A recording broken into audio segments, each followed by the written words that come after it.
जय श्री कृष्ण। नमस्कार दोस्तों, स्वागत है आप सभी का हमारे YouTube चैनल पर। दोस्तों आज मैं आपको वैशाख कृष्ण एकादशी बरूथनी एकादशी व्रत की कथा और महत्व सुना रहा हूँ। धर्मराज युधिष्ठिर बोले कि हे भगवान, वैशाख मास के कृष्ण पक्ष की एकादशी का क्या नाम है, उसकी क्या विधि है तथा उसके करने से क्या फल प्राप्त होता है, आप विस्तार पूर्वक मुझसे कहिए।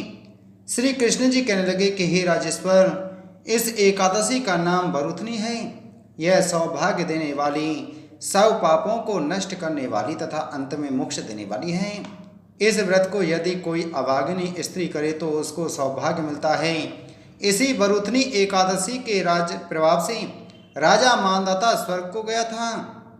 बरूथनी एकादशी का फल 10,000 वर्ष तक तप करने के बराबर होता है। कुरुक्षेत्र में सूर्य ग्रहण के समय तक भार स्वर्ण दान करने से जो फल प्राप्त होता है, वही फल बरूथनी एकादशी के व्रत के करने से मिलता है।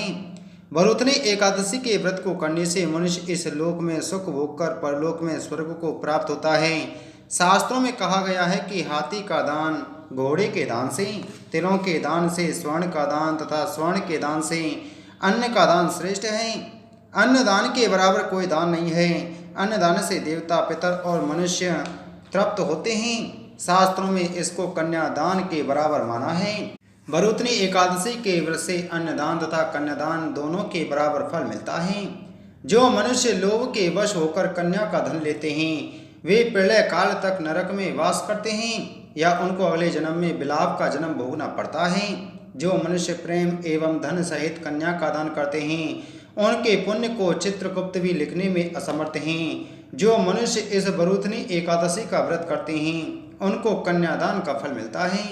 बरूथनी एकादशी का व्रत करने वालों को दशमी के दिन कुछ बातों का यानी 10 वस्तुओं को त्याग देना चाहिए।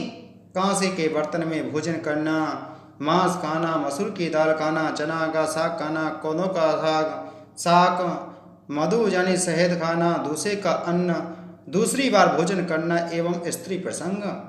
व्रत वाले दिन जुआ नहीं खेलना चाहिए तथा शयन भी नहीं करना चाहिए। उस दिन पान खाना, दातुन करना, दूसरे की निंदा करना तथा चुगली करना एवं पापी मनुष्यों के साथ बातचीत करना सब त्याग देना चाहिए।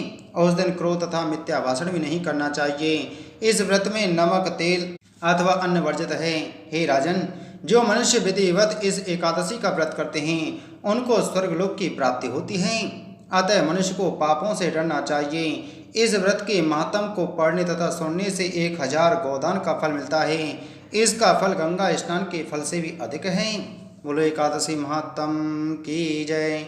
बोलो विष्णु भगवान की जय।